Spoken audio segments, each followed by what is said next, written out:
اتنے ظالم ہو گئے ہیں ہم لوگ، اپنے بیٹے کی شادی میں بھی ڈھول بجاتا ہے اور نبی کے نواسوں کی شہادت پہ بھی ڈھول بجاتا ہے۔ اللہ اللہ اللہ، سوچیں نا ذرا، اس سے بڑھ کر کے ظلم والی قوم کون ہوگی؟ نبی کے بیٹوں کی شہادت پر۔ ایک صاحب نے مجھ سے کہا کہ سید تجھے سمجھتا نہیں ہے، یہ ہم جو نبی کے بیٹوں کی شہادت پہ ڈھول بجاتے ہیں تو رسول اللہ کے بیٹوں کی عقیدت میں بجاتے ہیں۔ میں نے کہا ایک احسان کر دینا، جس دن میرے مولا علی اکبر کے جسم پر گھوڑے دوڑے تھے تو اس دن ڈھول بجاتا ہے، اللہ تجھے وہ دن نہ دکھائے جس دن تیرے جوان بیٹے کا جنازہ اٹھے، اس دن ڈھول بجانا، میں سمجھوں گا کہ یہی تیری عقیدت ہے۔ جب تو تیرے جوان بیٹے کے جنازے اٹھتے وقت، جب تو تیرے بڈھے باپ کے جنازہ اٹھتے وقت ڈھول نہیں بجاتا تو رسول اللہ کے بیٹوں کی شہادت پہ تو ڈھول بجاتا ہے۔ کس دن تو ڈھول بجاتا ہے؟ جس دن رسول اللہ کی زلفوں میں کربلا کی خاک اٹ گئی تھی، جس دن رسول اللہ کے چہرے پر آنسوؤں کے آثار تھے، جس دن رسول اللہ کی داڑھی اللہ اکبر غم سے بکھری ہوئی تھی۔ حضرت ابن عباس نے پوچھا تھا یا رسول اللہ یہ ہاتھ میں خون کی شیشی ہے، داڑھی شریف پر یہ اثر ہے، زلفوں میں یہ اثر ہے۔ حضور کی زلفوں میں کبھی خاک نہیں اٹی، حضور کی داڑھی شریف کبھی بکھری نہیں، لیکن شہادت حسین کا اثر یہ تھا۔ اپنے لاڈلے بیٹے امام حسین کو علی اصغر کا جنازہ اٹھاتے ہوئے دیکھا ہوگا، علی اکبر کے جسم کے ٹکڑے ہوتے ہوئے دیکھا ہوگا، جناب سیدنا قاسم کی لاش میں گھوڑے دوڑتے ہوئے دیکھا ہوگا۔ حضور کتنا روئے ہوں گے، کتنی تکلیف میں ہوں گے۔ اس دن تم ڈھول بجاتے ہو، عورتیں تمہاری سج دھج کے نکلتی ہے، عورتیں تمہاری لالی پاؤڈر کر کے نکلتی ہے۔ اس سے بڑھ کر کے نبی کی آل کے ساتھ بے ادبی کیا ہوگی؟ میں گالی دینے نہیں آیا، میرے بھائی یزید کی بیوی نے وہ نہیں کیا جو تمہارے گھر کی بیویاں کر رہی ہے امام حسین کی شہادت پر۔ تم حسینی ہو، تم حسین۔ اگر اتنا ہی تمہیں یہ ہے کہ اس دن سجنا دھجنا عقیدت ہے، ذرا ان عورتوں سے کہنا کہ جب ان کا باپ مرے گا تو ذرا لالی پاؤڈر کر کے دکھانا، تب ہم سمجھیں گے کہ کیا عقیدت ہے۔ ہم کوئی گالی نہیں، ارے سیدوں سے پوچھو نا ان کے دل پہ کتنے نشتر چلتے ہوں گے۔ زمین کے اوپر کے سید اتنے تڑپتے ہیں تو زمین کے اندر کے سیدوں کی تڑپ کا الگ کیا ہوگا؟ اور تم اس کو عقیدتوں کا نام دیتے ہو، محبتوں کا نام دیتے ہو۔ اللہ دین کہاں ہے وہ بتاؤ، حسینیت کہاں ہے وہ بتاؤ۔ حسینیت کو کھچڑے اور شربت میں تولنے والوں دین سمجھو۔ اگر اسی کا نام دین ہے تو غوث پاک کے گھر کی بیویوں نے اس دن ایسا کیوں نہیں کیا؟ سجنا سمرنا، ان کے تو آنکھوں سے آنسو نہیں تھمتے۔ اور میرے مرشد حضور مخدوم اشرف جہانگیر سمنانی کا حال تو یہ تھا کہ پہلی محرم سے لے کر کے 10ویں محرم تک آنسو نہیں تھمتے۔ ہمارے مرشد سرکار وارث دیوا، اللہ اکبر، حال یہ تھا آنسو نہیں تھمتے تھے ہمارے۔ اور مرشد کے مرشد سرکار اللہ اکبر، غوث العالم کے مرشد مخدوم عالم سرکار علاء الحق پنڈوی رحمت اللہ علیہ کے عشرے میں کسی سے ملتے تک نہیں تھے۔ یہ یاد حسین کا موقع ہے۔ یہ وہ لوگ تھے تلاوت میں مصروف ہیں، درود میں مصروف۔ وارث پاک کا تو ایک قول ہم نے کسی بزرگ سے سنا، پڑھا نہیں سنا۔ وارث پاک کہتے تھے کہ عاشقوں کو تو اب بھی کربلا دکھایا جاتا ہے۔ ہماری جماعت کے بہت بڑے بزرگ سے انہوں نے کہا، وارث پاک کہتے تھے عاشقوں کو تو اب بھی کربلا وہ کمروں میں بیٹھ کر کربلا دیکھتے۔ میرے بھائیوں کیا سمجھ رکھا ہے؟ دین کہاں ہے؟ قرآن کہتا ہے رسول اللہ کے جو ساتھ والے پہلی نشانی اشداء علی الکفار، وہ کافروں پہ سب، کافروں کی نقل وہ نہیں کرتی۔ یہ شراب پینا کس کا کام ہے؟ نشہ کرنا کس کا کام ہے؟ کافروں کا کام ہے۔ مومن کی شان نہیں۔ مومن شراب کیسے پیے گا بھائی؟ یہ مومن کا طریقہ ہی نہیں ہے۔ اس لیے کہ شراب اور پیشاب ایک چیز ہے۔ جو مومن پیشاب کے چھینٹے سے اپنے پیروں کو بچانے کے لیے اتنے جتن کرتا ہوں، وہ حلق میں پیشاب کی طرح شراب کیسے ڈال سکتا ہے؟ نشے کی چیز کیسے ڈال سکتا ہے؟ اور وہ شراب جس کے بارے میں رسول اللہ نے فرمایا، اس نشے کے بارے میں کہ جس نے نشہ کیا اس نے گویا کہ محمد الرسول اللہ کا انکار کیا، جس نے نشہ کیا اس نے قرآن کا انکار کیا، جس نے نشہ کیا اس نے توریت، زبور اور انجیل کا انکار کیا، اور فرمایا نشہ کرنے والا مرے گا تو ڈر ہے کہ کافر ہو کے مرے گا۔ پھر تمہیں خیال نہیں؟ پھر دوسری صفت جو رسول اللہ کے ساتھی ہے، قرآن کہتا ہے رحماء بینہم، دوسری صفت ہے کہ وہ آپس میں بڑے رحم دل ہیں، یعنی وہ ایک دوسرے کی پگڑیاں نہیں اچھالتے، جیسے کافروں پر سخت ہے وہ مومنوں کے لیے رحم دل ہے، بچھے جاتے حضور کی امت کے لیے، جانے تو بھی بچھے جاتے، انجانے تو بھی بچھے جاتے، اور ان کو پتا ہے نبی کی بارگاہ میں مقبول ہونے کے لیے ہاتھوں کی تسبیحوں سے زیادہ، چہروں کی داڑھیوں سے زیادہ، خوبصورت پگڑیوں سے زیادہ رسول اللہ کی بارگاہ میں مقبول ہونے کے لیے حضور کی امت سے محبت کی ضرورت ہے۔ جب تک دل میں حضور کی امت کی محبت نہیں ہوگی، نہ تسبیح حضور کے قریب کر سکے گی، نہ پگڑیوں کے پیچ حضور کے قریب کر سکیں گے، نہ تقریریں حضور کے قریب کر سکے گی، نہ نعتیں حضور کے قریب کر سکے گی، جب تک حضور کی امت سے دل میں پیار نہیں ہے۔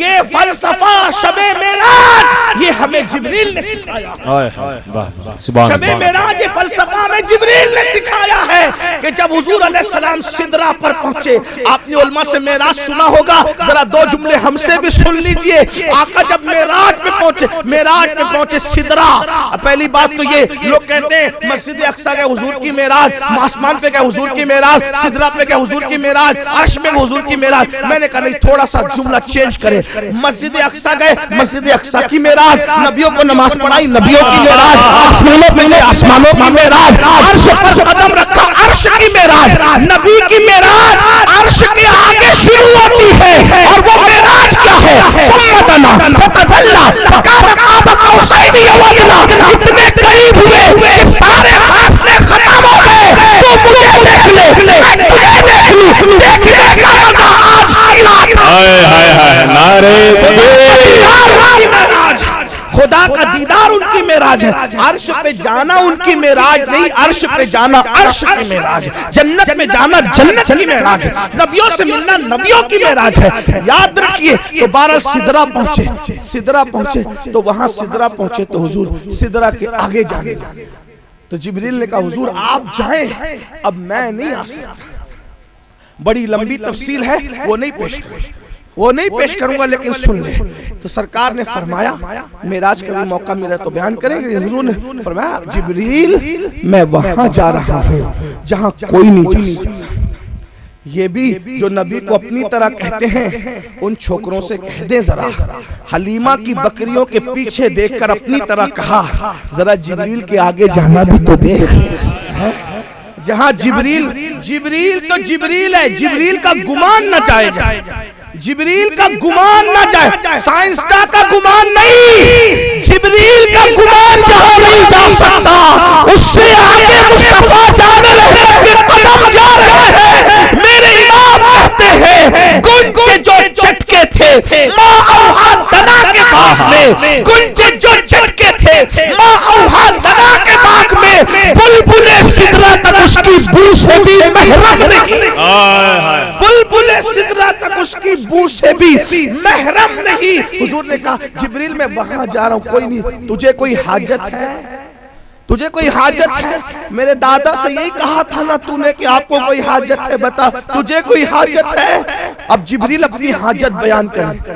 بھائی حاجت کیا ہوتی ہے؟ اپنے لیے مانگنا نا۔ جبریل کتنے دانا ہیں، کتنے عقل مند ہیں، جبریل نے مانگا اپنے لیے، طریقہ کیا اختیار کیا؟ کہا یا رسول اللہ، توجہ ہے آپ کی، توجہ ہے، سردی کا اثر تو نہیں ہوا نا، توجہ ہے ادھر۔ جبریل کہتے ہیں یا رسول اللہ میری حاجت، جبریل کی حاجت سنیں، میری حاجت یہ ہے کہ جب آپ کی امت پلسرات سے گزرے تو مجھے ان کے پیروں کے نیچے، توجہ کریں کتنے اہم ہو، کتنے وی وی آئی پی ہو، کسی کا یہ منصب نہیں، حضور کے امتی ہونے کا اعزاز دیکھو، سید الملائکہ آسمانوں کے معصوم فرشتوں کا سردار حضور سے عرض کر رہا یا رسول اللہ میری حاجت یہ ہے کہ اللہ سے اتنا عرض کر دینا کہ جب آپ کی امت پلسرات سے گزرے تو مجھے آپ کی امت کے پیروں کے نیچے پر بچھانے کا موقع مل جائے۔ اللہ اللہ، کون امت؟ بے نمازی،